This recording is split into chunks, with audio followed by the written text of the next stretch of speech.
ወንዶች በጥልቅ ፍቅር ውስጥ እንዲወድቁና ለግንኙነታቸው ታማኝ እንዲሆኑ የሚያደርጓቸው ስነ-ልቦናዊ ፍላጎቶች አሉ።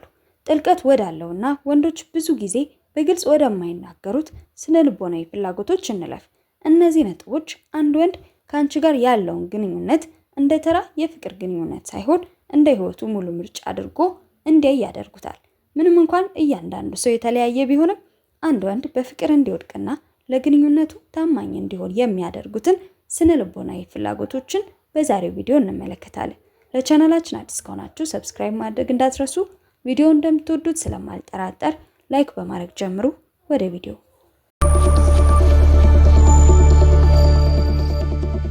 አንደኛ፣ የአድናቆትና የክብር ፍላጎት። ለወንዶች መከበር ከፍቅር በላይ የሆነ ትርጉም ሊኖረው ይችላል። ለሚያደርገው ጥረት፣ ለጥንካሬውና ለጥረቱ እውቅና ሲያገኝ ልዩ ስሜት ይሰማዋል። ትናንሽ ነገሮችን እንኳን ሲያደርግ አመሰግናለሁ ማለትና በችሎታው እንደምትተማመኝ ማሳየት አለብሽ። ሁለተኛ፣ ስሜታዊ ደህንነት ወይንም ኢሞሽናል ሴፍቲ። ወንዶች ማህበረሰቡ በሚጫንባቸው ጫና ምክንያት ስሜታቸውን ደብቀው ሊኖሩ ይችላሉ። ሳይፈረድበት ድክመቱን ማሳየት የሚችልበትና ስሜቱን በነፃነት የሚገልጽበት ደህንነቱ የተጠበቀ ቀጠና ሲያገኝ በከፍተኛ ሁኔታ ይሳብብሻል።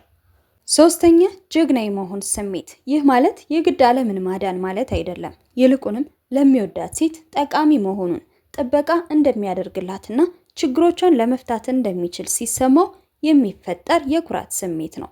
አልፎ አልፎ እርዳታውን መጠየቅና የእሱን ምክር መቀበል ትችያለሽ።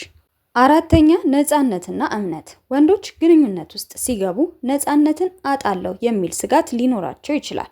የራሱን ጊዜ ከጓደኞቹ ጋር የሚቆይበትን አጋጣሚና የግል ፍላጎቶችን ስታከብሪለትና ስታምኚው ይበልጥ ወደ አንቺ እየቀረበ ይመጣል። አምስተኛ፣ አብሮ የመሆን ደስታ።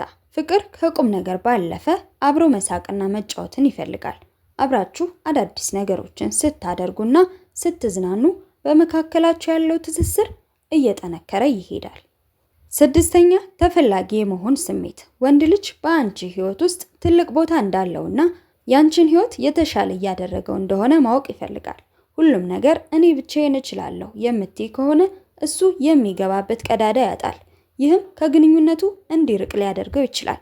ለምሳሌ ይህን ነገር አንተ ከሌለህበት ይሳካልኛል ብዬ አላስብም የሚል አይነት ስሜት ብታሳዩ ደስታ ይሰማዋል። ሰባተኛ፣ ወጥ የሆነ ድጋፍ። በጥሩም ሆነ በመጥፎ ጊዜ አብረሹ እንደምትቆሚ በተግባር አሳዩ።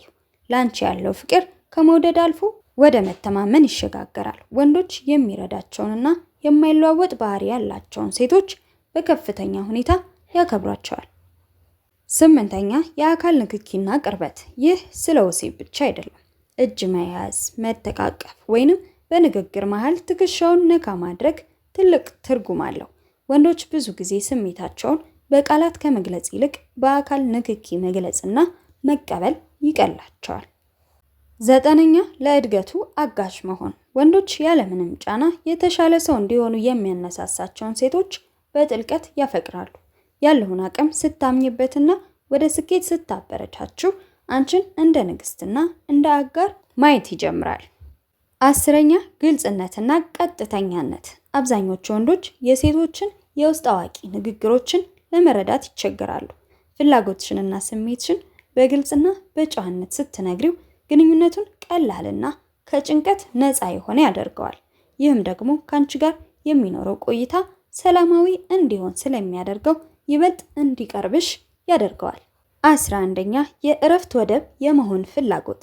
የውጭ ዓለም ለወንዶች የፉክክር የትግልና ራስን የማስከበር ቦታ ነው።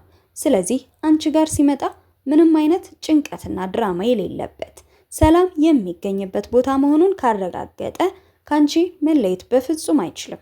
ጠቃሚ ነጥብ ልንገርሽ፣ በነገሮች ላይ ከመጨቅጨቅ ይልቅ በፈገግታና በሰላም የምትቀበዩ ከሆነ አንቺን ለማግኘት ሁልጊዜም ይቸኩላል። 12ኛ፣ የአስተያየትና የውሳኔ ፍላጎት። አንድ ወንድ ጥልቅ ፍቅር ውስጥ ሲወድቅ የእሱ አስተያየት ከምንም በላይ ዋጋ እንዲኖረው ይፈልጋል። በስራው፣ በለበሰው ልብስ ወይንም በወሰደው እርምጃ ላይ ያንቺን ጎበዝ ወይንም ትክክል ነህ የሚል ማበረታቻ ማግኘት ለሱ እንደ ትልቅ ስንቅ ነው። በዚህ ውሳኔ ኮርቼብሃለሁ ወይንም ይሄ ልብስ በጣም ያምርብሃል የሚሉ ትናንሽ ማረጋገጫዎችን መስጠት አለብሽ። 13ኛ የአጋርነትና የጓደኝነት ስሜት። ወንዶች ፍቅረኛቸውን ብቻ ሳይሆን ጓደኛቸው እንድትሆኚ ይፈልጋሉ። አብዛኛውን ኳስ የምታዩ፣ የምትጫወቱ ወይንም እሱ የሚወደውን የትርፍ ጊዜ ማሳለፊያ አብረሹ የምታደርጊ ከሆነ በልብ ውስጥ ልዩ ቦታ ይሰጥሻል። ሚስጥሩም የፍቅር ጓደኛው መሆን ብቻ ሳይሆን ሚስጥረኛ ጓደኛውም እንድትሆኚ መፈለግ ነው። 14ኛ የምስጋና ባህል። ለወንዶች ለፍቅር የሚከፈለው ትልቁ ዋጋ ምስጋና ነው። ለቤት ኪራይ፣ ለገበያ ወይንም ላደረገው ትንሿ እንክብካቤ እውቅና ስጩ። ይበልጥ እንዲያደርግልሽ ያነሳሳዋል። ወንዶች ባልተመሰገኑበት ቦታ የመቆየት ፍላጎታቸው በጣም ዝቅተኛ ነው። 15ኛ የግብረ ገብነትና የባህሪ ጥንካሬ። የሚገርመው ወንዶች ሁሉንም ነገር እሺ የምትል ሴትን ሳይሆን የራሷ መርህና ጠንካራ ማንነት ያላትን ሴት ይበልጥ ያከብራታል። የራስሽ ግብና ህልም ሲኖርሽና ለራስሽ ክብር ስትሰጪ እሱም አንቺን እንዳያጣሽ ጥንቃቄ ማድረግ ይጀምራል። ባጭሩ አንድ ወንድ ካንቺ ጋር ሲሆን የተሻለ ሰው እንደሆነ የሚሰማው ከሆነና ማንነቱ ተቀባይነት ካገኘ የልቡን ቁልፍ ላንቺ ይሰጣል። ለወንዶች ትልቅ ትርጉም ያላቸውን 3 ቁልፍ ቃላት ልንገርሽ።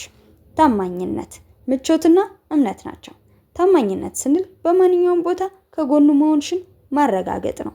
ምቾት ደግሞ ከውጭ ዓለም ጫና መጥቶ አንቺ ጋር ሲሆን ሰላም ማግኘት ነው። እምነት ደግሞ በችሎታውና በማንነቱ ላይ ጥርጣሬ አለመኖር ነው። ለወንዶች የሚሰማቸው ስሜት ቀመሩን ልንገርሽ። ሰላም ሲደመር አድናቆት ሲደመር መታመን፣ ይህ ካለ ጥልቅ ፍቅር አለ ማለት ነው።